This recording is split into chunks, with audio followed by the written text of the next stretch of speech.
조직학의 첫 번째 시간으로 상피 조직을 살펴보겠습니다. 상피 조직을 들어가기에 앞서 용어에 대한 설명을 간단히 보겠습니다. 조직학은 해부학의 한 분야입니다.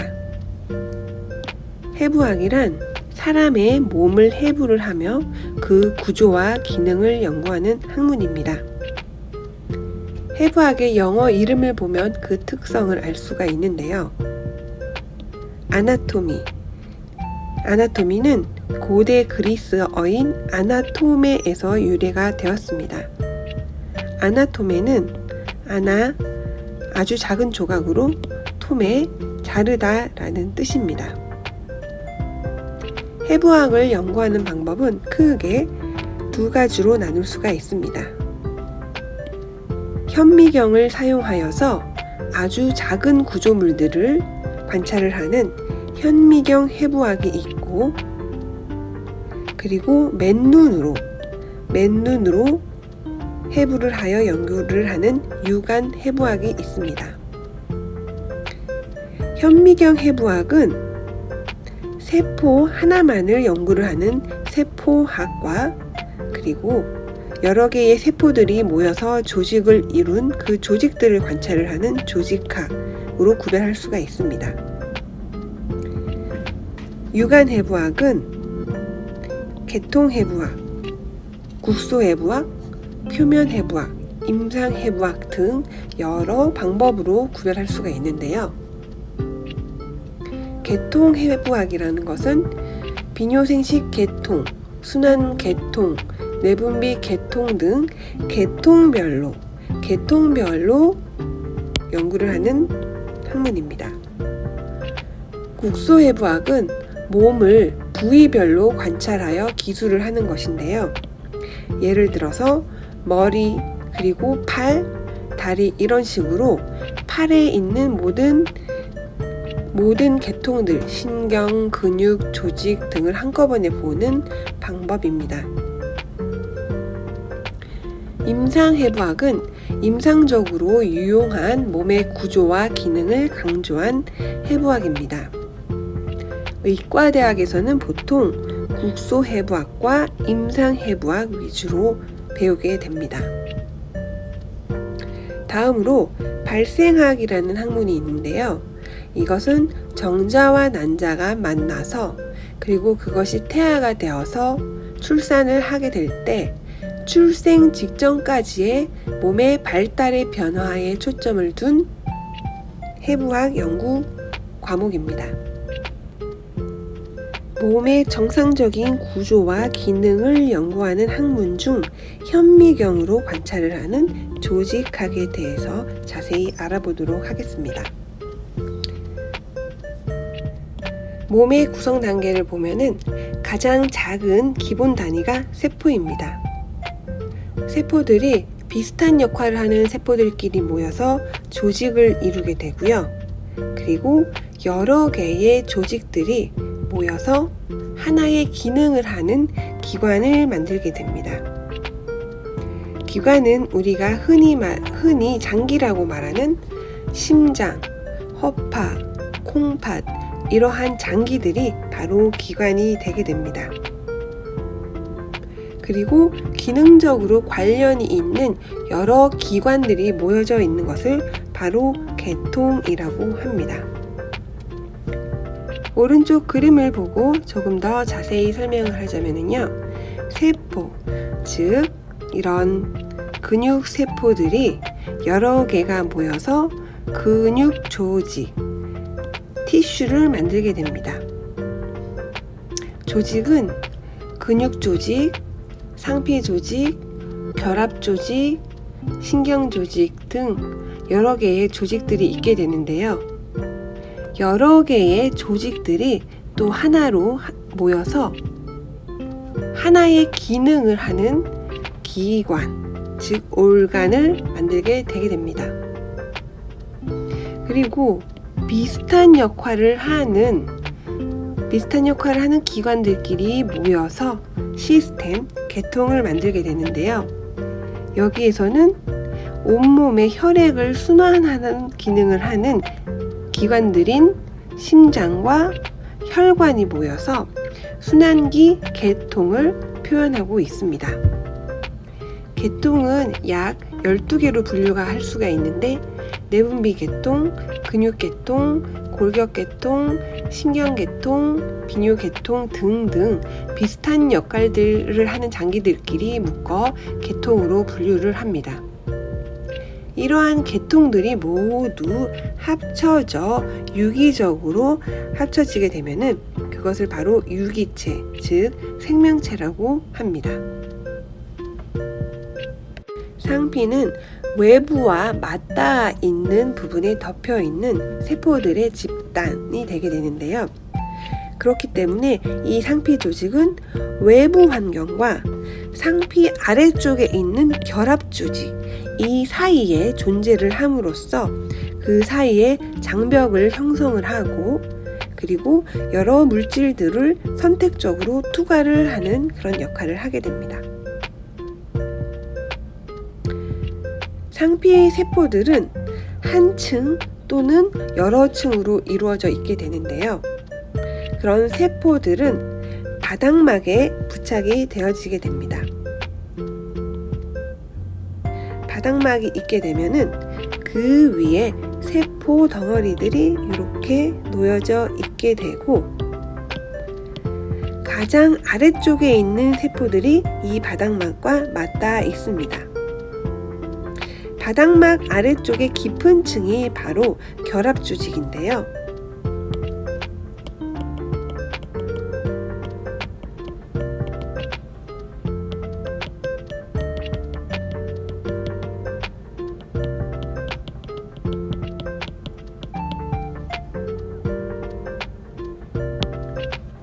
이 바닥막은 상피세포와 결합 조직을 연결을 해주는 역할을 합니다.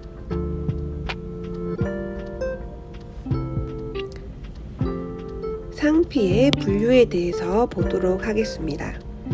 상피를 분류를 할 때에는 상피세포의 층수에 의해서 구별을 하고 그리고 그 상피세포의 모양에 의하여서 구별할 수가 있습니다. 먼저 상피세포가 한 층, 단층으로 나열이 되어져 있으면 단순 심플이라고 불리우고 상피세포가 두 층 이상으로 되어져 있으면 중층 스트리티파이드라고 분류를 합니다. 다음으로 상피세포의 모양이 아주 납작한 세포로 되어져 있으면 이것을 평평상피 스퀘모스라고 불리우게 됩니다. 그리고 세포의 모양이 가로와 세로의 모양이 거의 비슷한 큐브 형태의 모양이면은 이것은 큐보이달, 입방이라고 분류를 합니다. 다음으로 세포의 모양이 가로보다 높이가 훨씬 더 높은 기둥 모양의 세포들이면은 이것을 원주세포라고 불리우며 이러한 모양을 바로 원주상피라고 합니다. 영어로 컬럼나라고 합니다. 요 두 가지를 기준으로 하여서 상피를 분류를 할 수가 있는데요. 먼저 한 층으로 되어져 있으면 이렇게 단순이라는 이름을 붙이고요. 두 층 이상에서는 중층이라고 이름을 붙입니다. 그런데 한 층으로 되어져 있는데 이렇게 납작한 상피로 이루어져 있다. 그러면 단순 편평상피 심플 스쿼머스 에피셀리움입니다. 그리고 한 층으로 되어져 있는데 이렇게 통통한 큐보이달 모양의 세포들로 되어져 있으면 단순 입방상피 심플 큐보이달 에피셀리움. 그리고 한 층으로 되어져 있는데 긴 기둥 모양이면은 심플 컬럼나 에피셀리움이라고 분류를 합니다. 다음으로 중층으로 된 세포들을 분류를 할 때는요, 가장 표층에 있는, 가장 위쪽에 있는 세포의 모양으로 분류를 할 수가 있습니다. 세포들의 모양이 여러 층으로 되어져 있는데 가장 위쪽에 있는 세포가 평평하다. 그러면은 중층 편평 상피 Stratified Squamous Epithelium. 그리고 가장 표층에 있는 것이 이렇게 입방형이다. 그러면 Stratified Cuboid Epithelium. 그리고 여러 층으로 되어져 있는데 가장 표층에 있는 것이 이렇게 원주세포 모양이다. 그러면 Stratified Columnar Epithelium이 되게 됩니다. 상피세포를 이루고 있는 이 세포의 가장 표면의 모양에 의하여서도 좀 더 자세히 분류를 할 수가 있는데요. 예를 들어서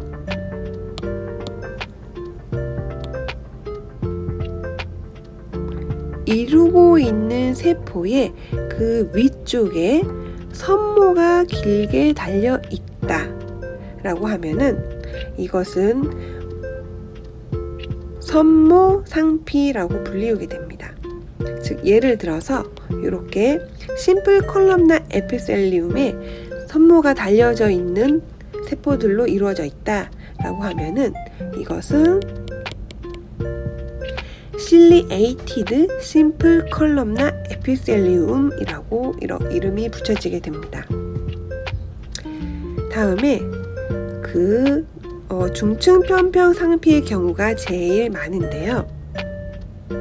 가장 표층에 상피세포가 죽어서 켜켜이 쌓여져 있는 각질층이 있다라고 하면은 그때는 각질 중층 편평 상피라고 불리우게 되고요. 영어 이름으로는 Keratinized Stratified Squamous Epithelium이라고 이름이 붙여지게 됩니다. 가장 대표적인 것이 바로 피부의 상피입니다.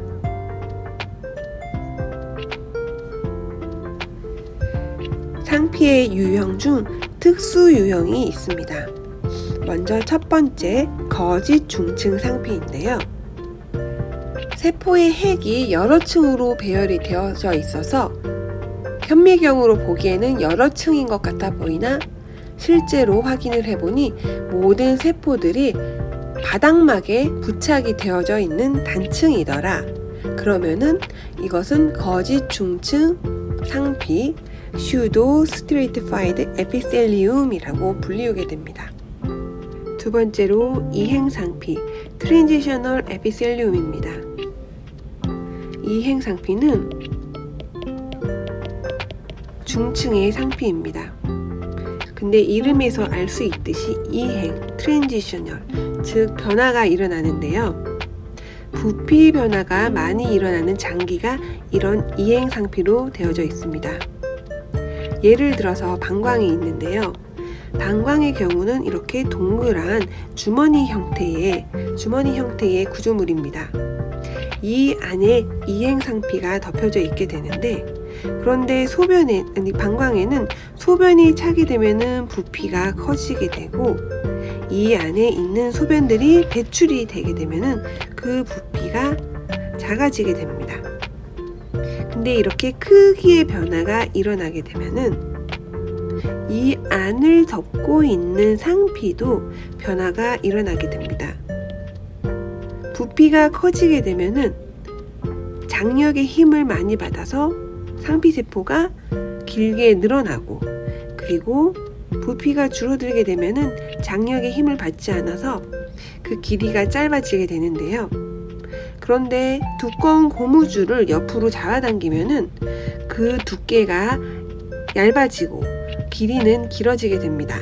그리고 또 반대로 그 잡아당기는 힘을 놓으면은 길이는 짧아지지만 그 두께가 두꺼워지는 것처럼, 그것처럼 이행상피도 그렇게 늘어났다 줄어들었다 하게 됩니다. 이러한 이행상피는 바로 비뇨기 계통에 거의 대부분 보입니다. 그래서 이러한 상피를 비뇨상피, 유로셀리움이라고 부릅니다. 이러한 상피는 계속 길이가 늘어났다, 줄어들었다 하면서 두께가 변화가 되게 되는데, 그래서 현미경으로 볼 때 보이는 가장 큰 특징이 있습니다. 바로 상피 세포들이 있고 여러 층에 가장 위쪽에 있는 상피 세포는 우산 모양의 큰 세포들로 이루어져 있습니다. 왜냐하면 여기서 이렇게 힘을 주게 되면은 납작하게 늘어나게 되고, 그리고 이 힘이 사라지게 되면은 얘네들이 에피셀리움의 두께가 두꺼워지면서 길이가 짧아지는데, 길이가 짧아지면서 가장 맨 위쪽에 있는 세포들이 이렇게 우산 모양, 돔 쉐입의 형태로 나타납니다. 그래서 이행상피는 현미경으로 볼 때 이것이 가장 큰 특징이 됩니다. 그림으로 그 상피 분류를 살펴보도록 하겠습니다. 이 그림은 꼭 이해하셔야 합니다. 먼저 한 층으로 이루어져 있어요. 한 층으로 되어져 있는데 이 상피가 납작한 세포예요. 그러면은 얘는 단순 편평 상피, 바로 심플 스쿼머스 에피셀리움이 되게 됩니다. 자, 그러면은 요건 뭘까요? 쉽게 이제 요거는 이름을 아실 수 있을 것 같은데요. 단순 입방 상피가 되겠죠. 그래서 심플 큐보이달 에피셀리움이 되게 됩니다. 요거는 상피를 이루고 있는 세포가 아주 키가 큰 세포이기 때문에 이 분류는 바로 심플 컬럼나 에피셀리움, 단순 원주 상피가 되게 됩니다.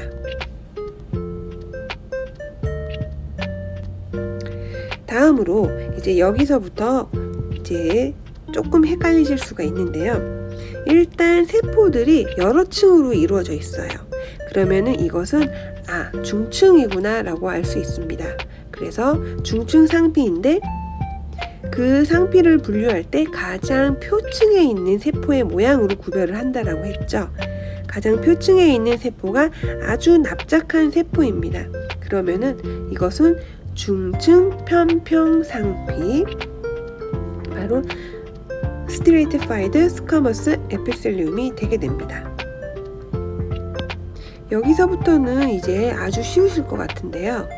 요것은 바로 여러 층으로 되어져 있고 큐보이달 셀로 이루어져 있는 스트레이티파이드 큐보이달 에피셀리움이 되겠고, 요것도 역시 가장 표층에 있는 세포를 기준으로 하여서 두 층이기 때문에 바로 스트레이티파이드 컬럼나 에피셀리움이 되게 됩니다. 자, 다음으로 요 두 개의 유형을 확인을 할 수가 있는데요. 먼저 세포의 핵이 꼭 여러 층으로 되어져 있어요. 여러 층으로 이루어져 있어서 얼핏 보면은 얘네들이 여러 층으로 되어져 있는 세포이구나 라고 생각할 수가 있는데, 각각의 세포들이 가장 아래쪽에 있는 바닥막까지 다 맞닿아 있어요. 그래서 이것은 여러 층으로 보이지만 실제로는 단층인 거짓 중층 상피이구나. 영어로는 pseudo stratified columnar epithelium. 이 컬럼나는 안 붙일 때도 많습니다. pseudo stratified epithelium이구나 라고 분류할 수가 있습니다. 다음으로는 중층이에요. 중층으로 이루어져 있는데 그러면 스트레이트파이드구나 라고 생각할 수가 있는데, 가장 표층에 있는 세포가 다른 세포들보다 그 크기가 비교적 크고 이렇게 약간 둥근 모양의 돔 쉐입으로 되어져 있어요. 그러면은 얘는 다른 유형인 트랜지셔널 에피셀리움이구나 라고 구별을 하실 수 있어야 합니다.